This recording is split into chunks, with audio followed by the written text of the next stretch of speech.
un petit tuto sur Houdini. Je vous montre dans un exemple très simple la rasterisation, une possibilité d'importer des paramètres d'un objet dans Copernicus, le nouveau système de texturing. Comment ça fonctionne tout ça? Très simple. Je modifie un peu mon layout, je vais minimiser un peu la perspective, favoriser les networks ici en réduisant la partie haute.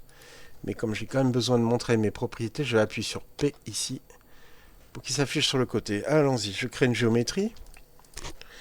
Je vais utiliser le rubber toy de Houdini, test rubber toy. Voilà. Je vais créer des veines dessus qui vont pousser et qui vont modifier la texture au fur et à mesure. Donc pour ça, je vais utiliser Shortest Pass. Shortest Pass, c'est un pathfinder qui va passer par les edges. Donc si je garde ici mes quads comme ceci, ça va me faire des marches d'escalier. Ce ne sera pas très joli.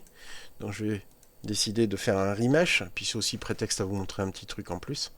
Donc le remesh va me recréer la topologie de l'objet. Et alors on peut évidemment choisir de base la résolution du remesh. Hein. C'est une très très forte résolution. Donc des tout petits edges, ce qui est sympathique. Je vais juste utiliser adaptative qui est assez intéressant dans le sens où quand j'ai de fortes courbes, j'ai de petits edges, d'accord. Et quand je suis pas loin d'être planard, comme par exemple ici, j'ai des grands edges. Je vous laisse jouer un peu avec les paramètres si vous voulez l'ajuster, mais pour moi c'est suffisant.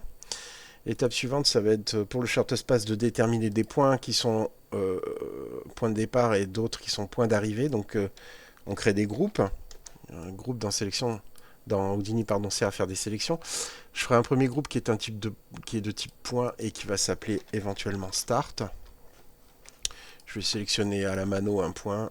Voilà, celui-là par exemple. Ensuite, une fois que j'ai pris un point start, je fais la même chose. Alt glisser, je fais le même node. À part que ça s'appelle end. Et je vais sélectionner des points au hasard sur ma géométrie. Vous pouvez utiliser le Labs Random Selection pour faire une sélection aléatoire qui est plus procédurale que ce que je suis en train de faire.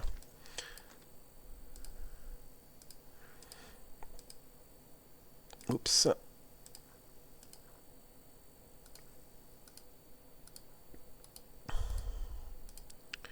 Bon, je crois que ça suffira. Entrée.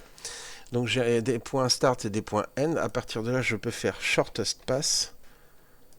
Find shortest pass. Je demande à Houdini de me créer de pathfinding entre les points start qui s'appellent start et les points end qui s'appellent end en selection. Et je vois apparaître un premier pass blanc ici. Pourquoi j'en ai qu'un? Parce qu'en fait, le shortest pass par défaut est réglé sur from each start to any end, hein, donc de chaque point de départ vers n'importe quelle fin. Et comme j'ai qu'un seul point de départ, évidemment, donc moi je cherche à faire l'inverse. To each end, d'accord, any start to each end, pour avoir tous les tracés par rapport au point end. Une fois que j'ai ça, c'est bon, j'ai mes tracés, ils sont là. Ils correspondent, comme ils passent par des edges, ils correspondent à leur topologie, en fait, correspond au remesh adaptatif qu'on a fait précédemment. Ce serait mieux, vu que nous, on va mettre après, comme une brosse sur chaque point, de resampler, resample. Resample va me permettre ici de faire un rééchantillonnage très très fort, 0,01, c'est-à-dire vraiment j'ai mis beaucoup de points. Pourquoi je fais ça? Parce qu'à la fin ça va être converti en pixels, donc il n'y a pas d'idée d'optimisation, c'est pas de la géométrie au final, donc autant que ce soit précis. Ce qu'on peut faire éventuellement avant, si on veut avoir plus de contrôle, c'est un smooth. Comme vous pouvez le voir, il va vous permettre de lisser un peu les trajectoires, mais attention, ce qui dit lisser dit que on risque de plus suivre totalement la surface. Ce qui n'est pas très grave parce qu'on peut faire un recast juste après le smooth éventuellement. Donc il y a ça, et puis il y a aussi le resample qui lui-même peut être non pas en straight edge mais en subdivision curve si on veut lisser, mais il n'offre pas de réglage contrairement au smooth. Bon, peu importe, c'est pas le sujet ici.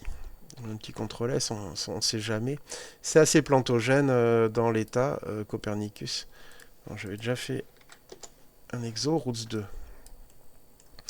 Bien, donc je viens de ici rééchantillonner. J'en profite pour dire que je crée un attribut CurveView. Ça signifie que pour chaque courbe ici, il va exister un attribut qui sera 0 pour le premier point et 1 pour le dernier. Donc c'est un attribut, on pourrait dire normalisé, sur l'index de points de chacun des segments ici. Chacune des primitives que l'on voit ici affichées. Donc une fois que j'ai ce CurveView, je vais le transformer en pscale avec un attribute adjust float. Je vais créer un attribut qui s'appelle pscale sur les points, parfait. C'est pas une constante, c'est un remappage de l'attribut CurveView. Après avoir remappé cet attribut CurveView, je suis fin prêt pour la suite. Donc là, je vais créer un nul pour la géométrie qui s'appellera par exemple ref mesh. Je vais alt glisser ce node pour en faire un second qui s'appellera ref. On va l'appeler roots.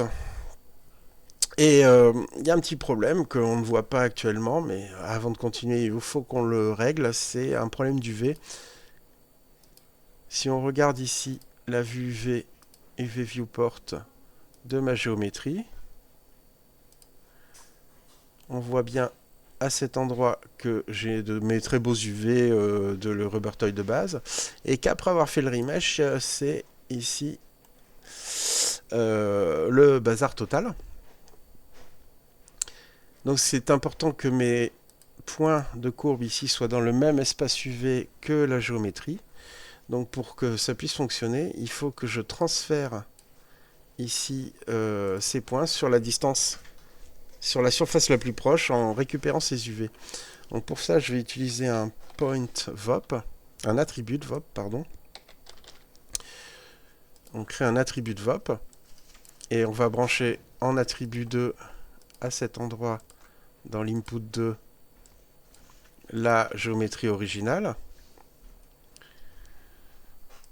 Dans cet attribut de VOP, je vais faire un XY distance. Je vais récupérer l'input 2 et la distance pour le point, chacun des points P, hein, la position des points de la géométrie de l'input 1 d'origine. Donc, enfin d'origine, c'est plutôt la géométrie reméchée, l'input 1. Ici, je vais, maintenant que j'ai la distance du point le plus proche de la surface, je peux créer un attribut primitive attribute op2 pour le file. Pardon. Le primitive index et l'UV. Et donc là, j'ai récupéré en fait l'UV. Ça va s'appeler UV. Et ça va partir en export. Donc en fait, on va créer l'attribut grâce au bind export. Un attribut du type vecteur qui s'appelle UV. CTRL S. C'est tout ce qu'il y avait à faire pour cet attribut de VOP pour avoir ces points de courbe dans l'espace UV de la géométrie d'origine et pas dans l'espace UV du remesh qui était complètement destroy. Donc là on a fait le plus dur, maintenant on peut passer à la création du COP Network, le fameux Copernicus, la nouveauté de Houdini 20.5. On clique ici pour l'afficher, on rentre dedans et tout de suite on met en place un Preview Material. Preview Material qui permet de voir ce qu'on est en train de faire tout simplement. On peut prévisualiser notre travail de texturing sur un plan, donc sphère, box, tube et ainsi de suite, torus, enfin toutes sortes de primitives. Et c'est pas vraiment ce qui m'intéresse puisque moi je veux tout de suite travailler sur ma géométrie, donc je vais faire un SOP, import, et aller chercher ici dans l'external SOP, on va aller chercher notre ref mesh et le brancher à l'intérieur pour avoir notre géométrie avec ses UV, etc. Je vais faire la même chose, je refais un SOP import. Et lui, il va aller chercher les roots. Donc, Refroots. Voilà, donc ici j'ai les racines. Mais les racines, pour l'instant, elles sont dans l'espace tridimensionnel, dans l'espace de la scène. Il faut que je convertisse ça en espace de projection, donc dans l'espace UV. Et pour utiliser ça, je fais une rasterisation. Donc je fais un rasterize setup, comme ceci. Et je lui dis que cette rasterisation se fait dans l'espace non pas position, mais UV. Et on a un truc destroy à l'écran. Si ça rafraîchit pas, ça arrive, hein. C'est un peu problématique avec cette version vu que c'est la première sortie de cette nouveauté. Il faut attendre un peu les prochains patchs pour l'instant. Il y a des petits problèmes d'affichage quand c'est le cas. Vous démasquez, remasquez les nodes, ça repart souvent. Ou au pire, relancez l'éditeur. Donc on voit nos tracés ici dans cet espace. Et maintenant pour chacun des points de tracé, je veux copier sur chaque point une brosse. Et j'utilise pour ça un stamp point. Et donc ici, tous les points de mes splines vont servir au stamp. Et qu'est-ce que je vais stamper? Donc qu'est-ce que je vais utiliser comme motif de brosse? Eh bien, je vais utiliser un SDF Shape. Ça aussi, c'est une nouveauté qui vient d'être lancée, qui nous permet de travailler sur des formes basiques avec SDF Shape. Alors, il y a toutes sortes de formes, vous pourrez tester vous-même. Ici, je me réduis la taille de cette forme. Actuellement, c'est un peu comme si on travaillait sur une forme arithmétique, mathématique, un peu comme si elle était vectorielle. Et je vais en extraire ici la forme en pixels, et en particulier en noir et blanc, en faisant un SDF tout mono. SDF tout mono me permet de, voilà, de récupérer... enlever l'affichage des points, me permet de récupérer cette forme en grayscale, en ayant la possibilité de plein de possibilités géniales. Enfin, franchement, c'est déjà très très prometteur.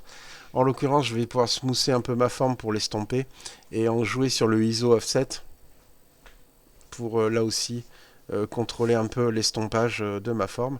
Et cette forme là que j'ai générée, elle va être le stamp de mon stamp point. Ce qui fait qu'à ce moment précis, quand j'active le stamp point, on voit bien dans l'espace UV les racines que l'on a créées. On peut tout de suite les prévisualiser sur la forme en utilisant ça dans la couleur et en regardant la prévise. Et on voit bien mes formes. Alors elles sont inversées dans le sens où j'avais dit que je voulais, je pensais très logiquement, comme dans la réalité, que la racine était plus épaisse à l'origine qu'à l'extrémité. Donc je vais juste inverser en retournant dans mon attribute adjust. Je vais inverser ici la courbe de gradient. Voilà. Courbe qui peut être convertie en Bézier, par exemple, rendre en l'inversant, là aussi. Je pense que Bézier vous offrira un meilleur contrôle sur l'épaisseur de votre racine.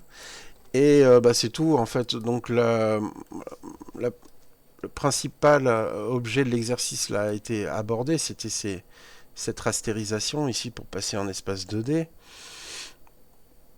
Vous pouvez globalement, quand on fait ça, c'est plutôt pour utiliser cette sortie de stamp comme un masque. À ce moment-là, on aurait donc un blend en sortie.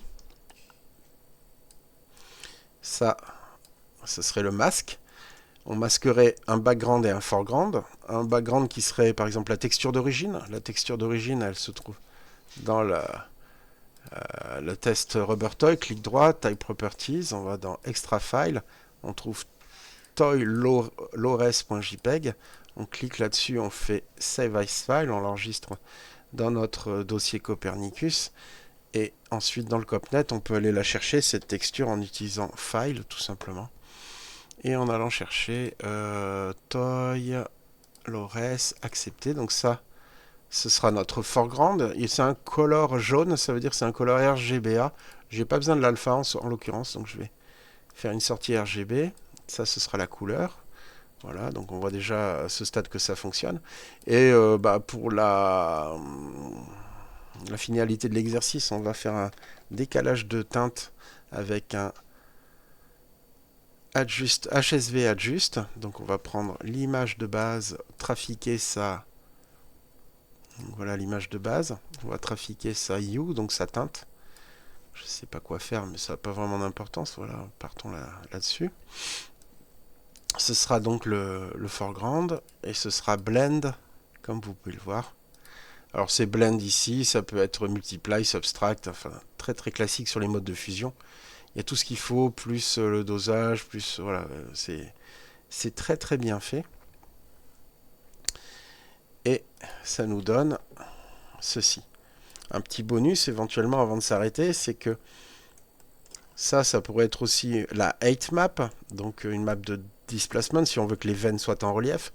Mais ma géométrie n'est pas assez subdivisée. Alors je pourrais la subdiviser à mort, mais vu que je viens du milieu du temps réel, on a plutôt tendance à utiliser le baking dans la normale pour transférer un maximum de détails et garder une géométrie la plus légère possible en termes de polycante. Alors pour faire ça, à ce moment-là, je prends mon stamp point ici, qui est cette image grayscale. Je pars du stamp et j'utilise une conversion en normal qui s'appelle un 8 to normal. Donc ça, hop, ça a généré la normale. Donc vous avez vu, elle est un peu violente, c'est normal, j'ai du pur noir, du pur blanc.